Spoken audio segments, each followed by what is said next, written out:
50 रुपयांनी वाढल्या. 50 रुपयांनी 50 रुपयांनी गॅसच्या किमती वाढल्या. तो टेरिफचा परिणाम आहे की नाही मला माहित नाही.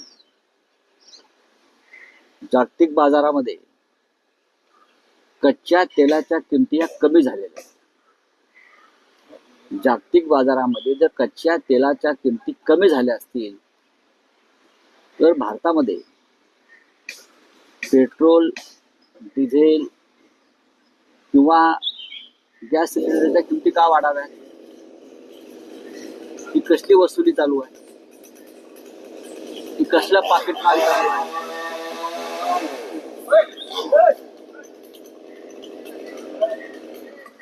म्हणजे एका बाजूला जागतिक बाजारात कच्च्या तेलाच्या किमती जर खाली येत असतील तर त्याचा फायदा आमच्या ग्राहकांना खाली मिळायला पाहिजे. आणि त्या जर मिळत नसतील तर भारतासारख्या देशामध्ये निर्मला सीतारामन या महागाईमध्ये आणखीन तेल ओतण्याचं काम करतात. 50 रुपये सिलेंडरची वाढ झाली. लाडका बहिणींचं बजेट परत कोलमडलं.